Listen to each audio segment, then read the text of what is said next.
Pride and Prejudice by Jane Austen. Chapter 40.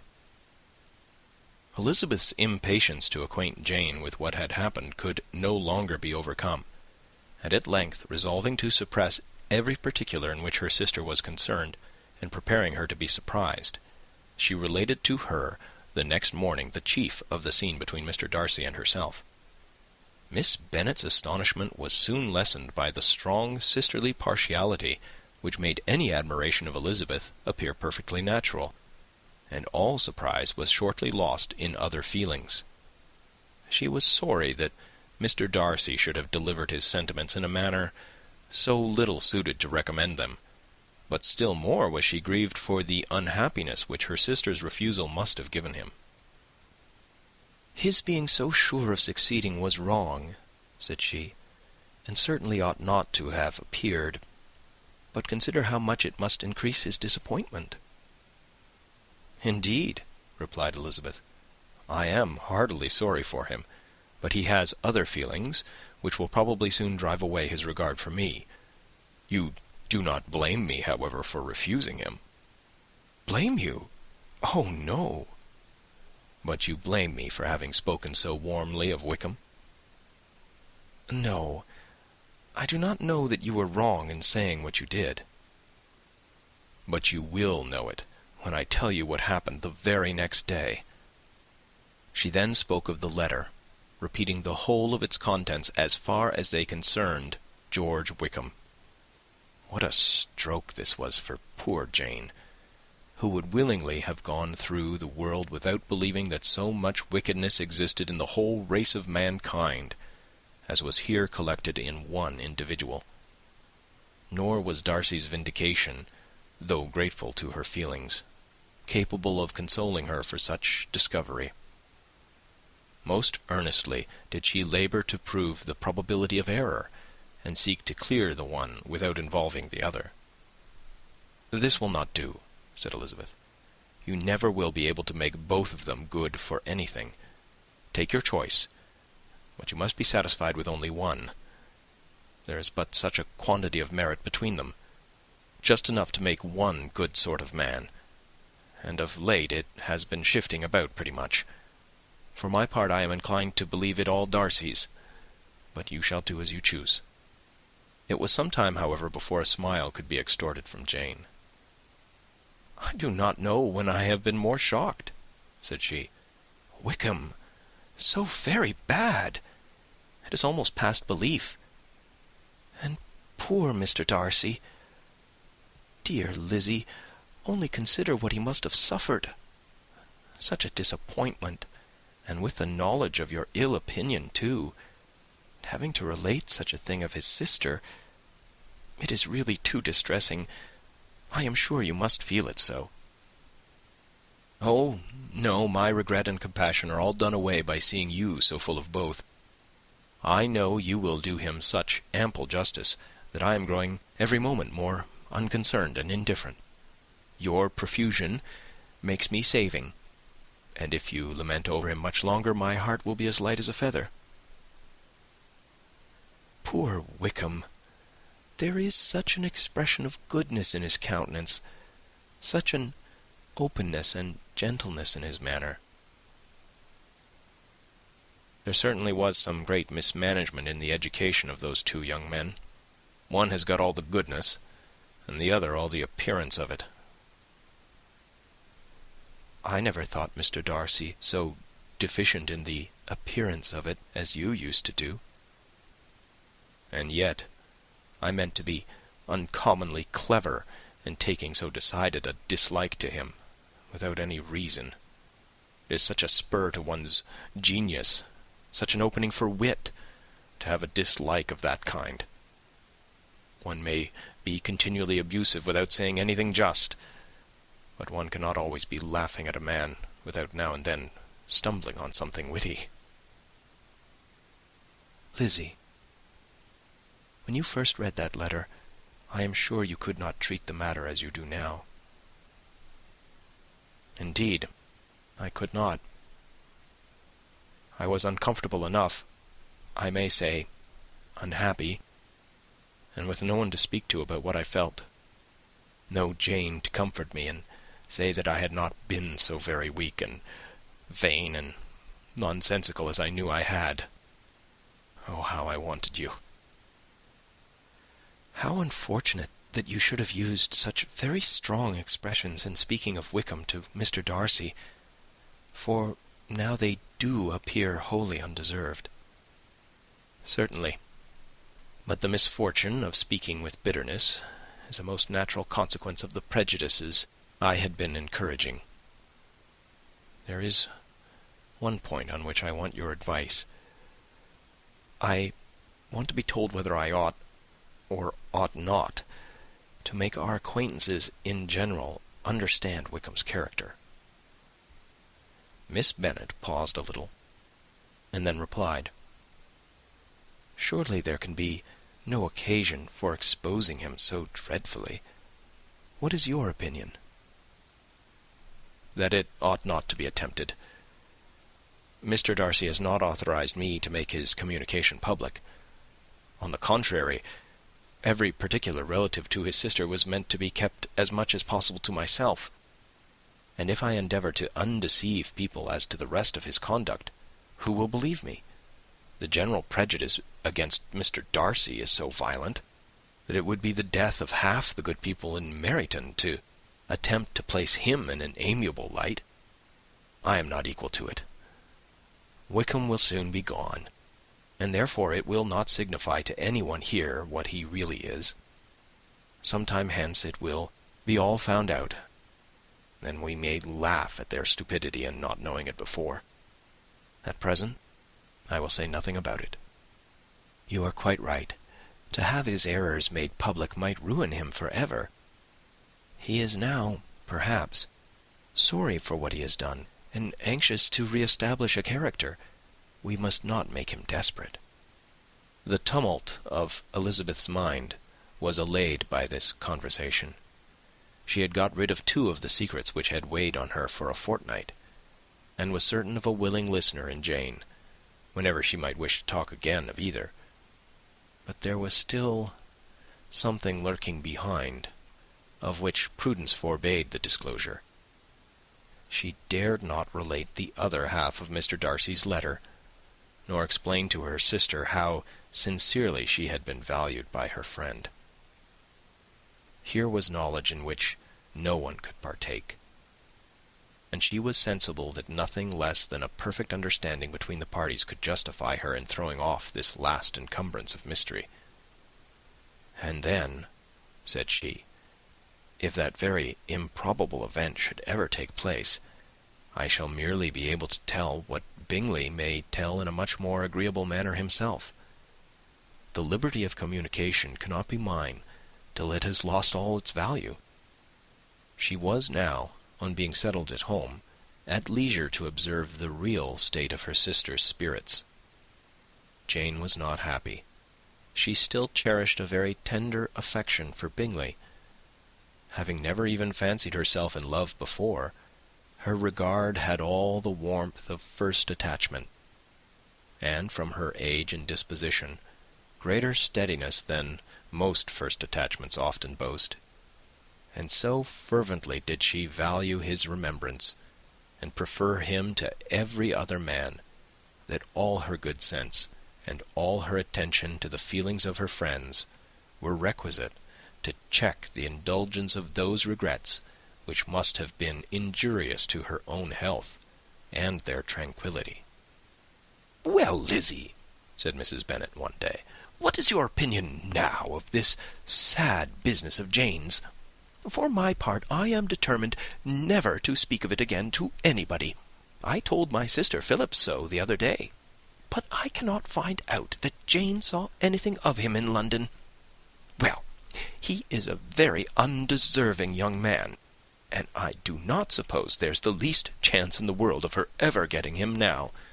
There is no talk of his coming to Netherfield again in the summer, and I have inquired of everybody, too, who is likely to know." "I do not believe he will ever live at Netherfield any more." "Oh, well, it is just as he chooses. Nobody wants him to come, though I shall always say He used my daughter extremely ill, and if I was her, I would not have put up with it. Well, my comfort is, I am sure Jane will die of a broken heart, and then he will be sorry for what he has done."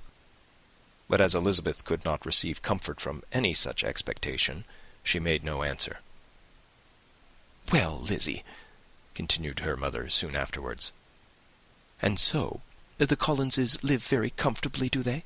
Well, well, I only hope it will last. And what sort of table do they keep?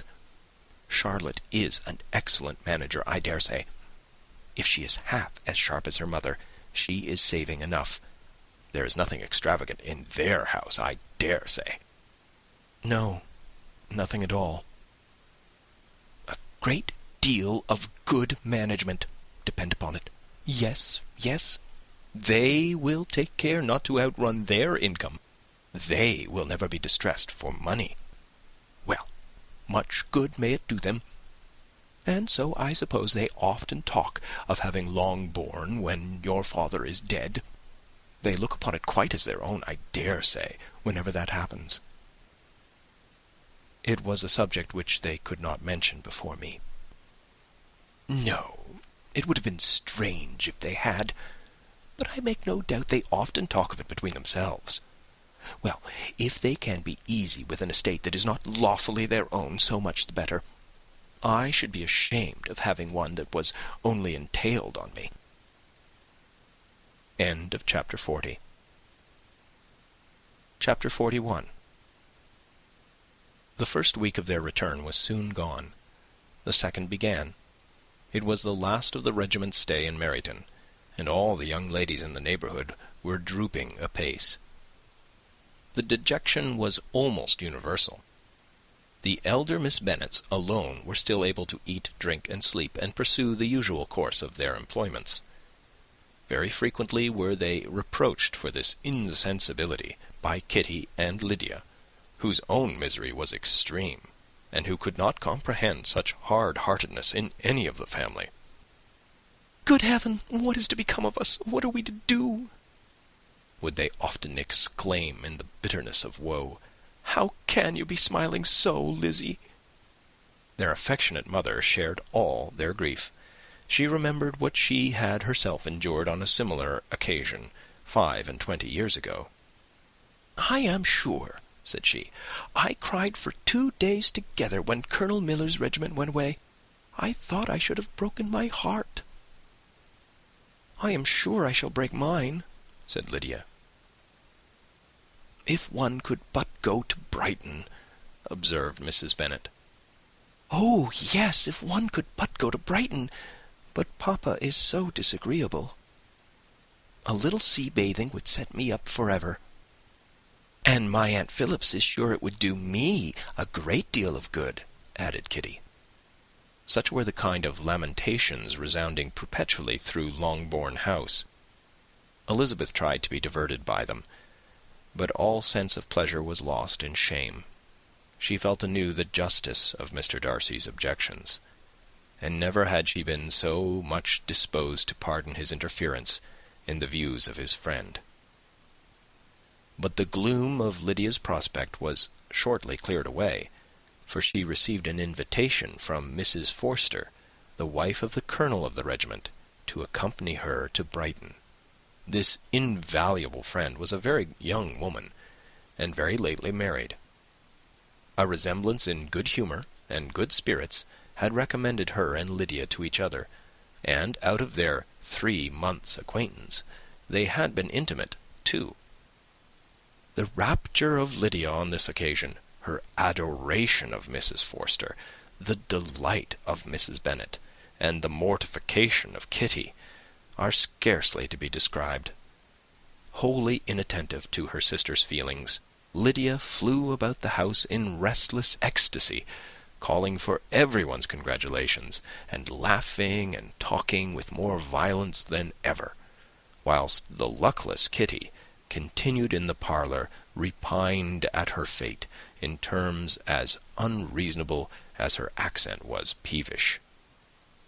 "I cannot see why Mrs. Forster should not ask me as well as Lydia," said she. though I am not her particular friend. I have just as much right to be asked as she has, and more too, for I am 2 years older." In vain did Elizabeth attempt to make her reasonable, and Jane to make her resigned.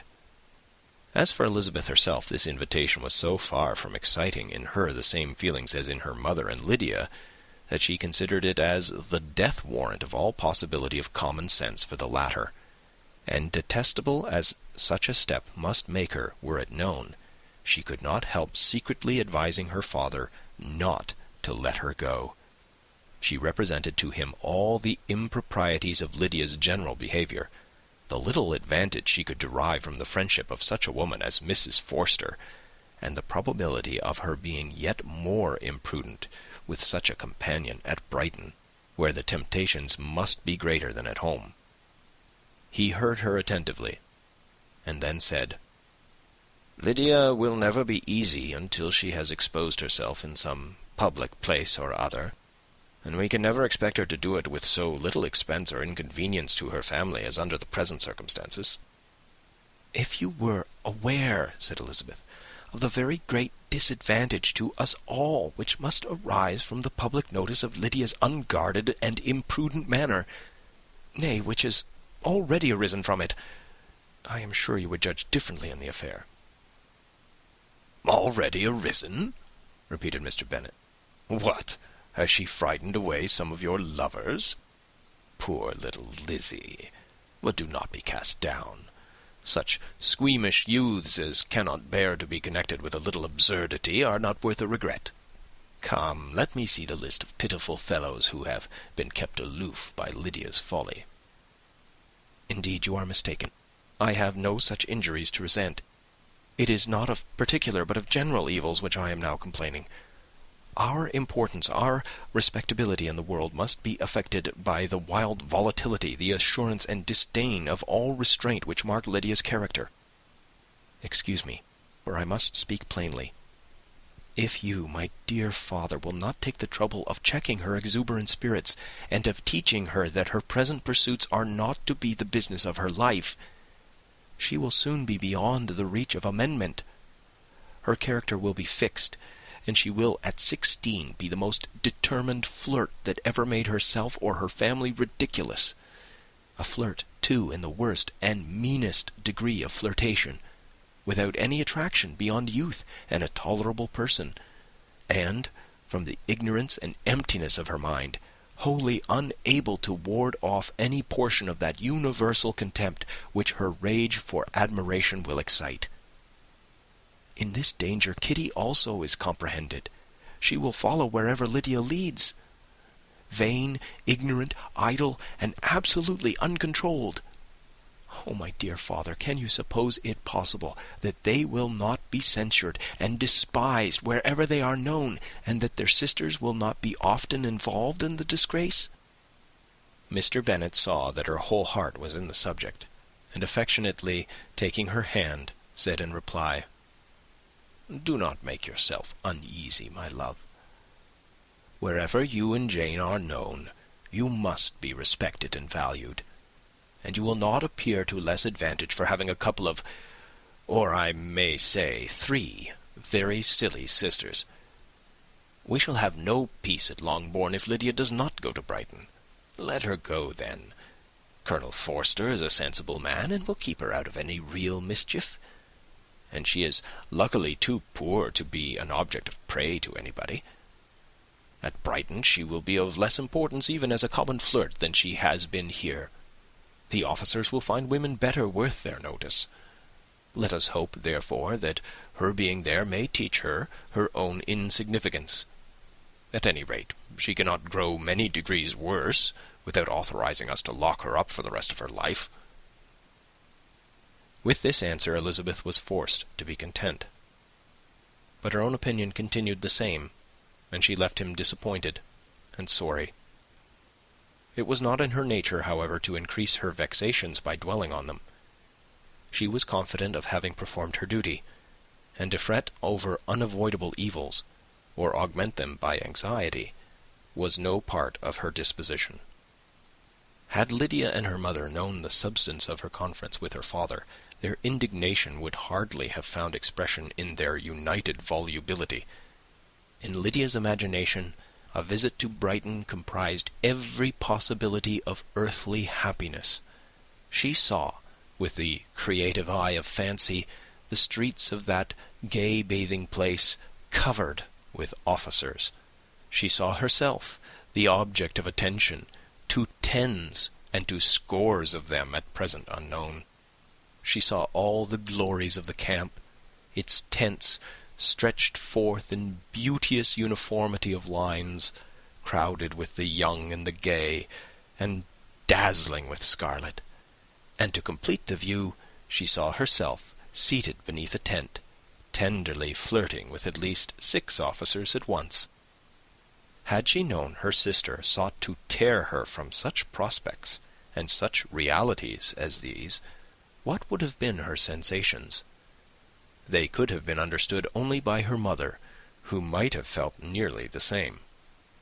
Lydia's going to Brighton was all that consoled her for her melancholy conviction of her husband's never intending to go there himself.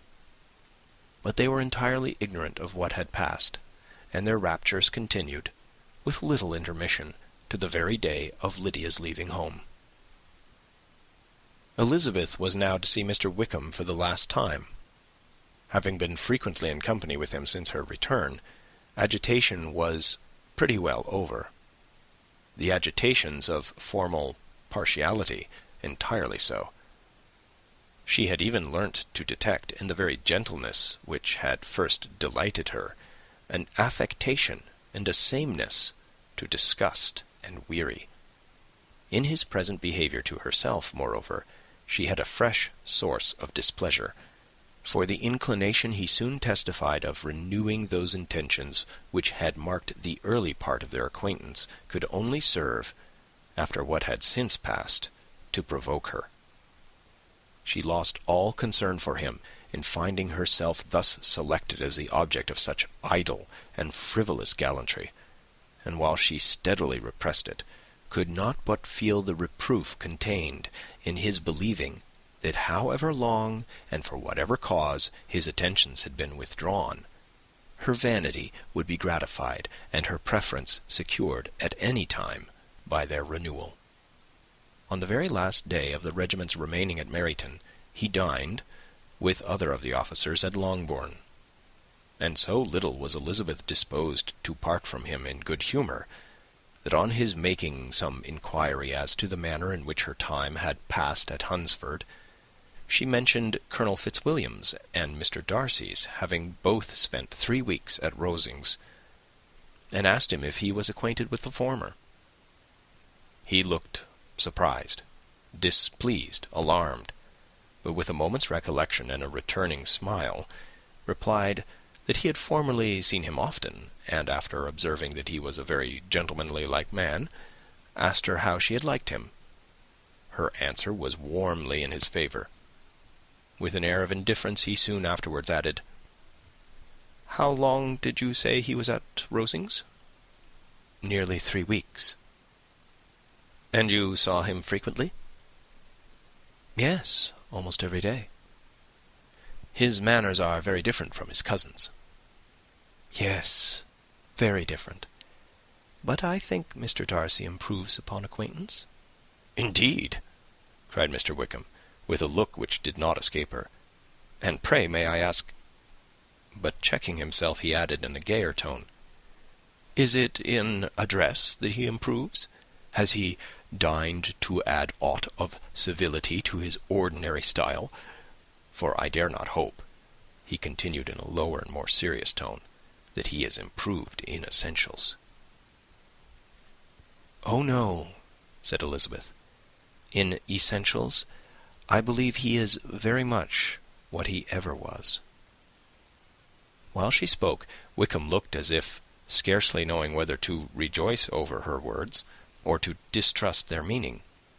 There was a something in her countenance which made him listen with an apprehensive and anxious attention, while she added, "When I said that he improved on acquaintance, I did not mean that his mind or his manners were in a state of improvement, but that, from knowing him better, his disposition was better understood. Wickham's alarm now appeared in a heightened complexion and agitated look.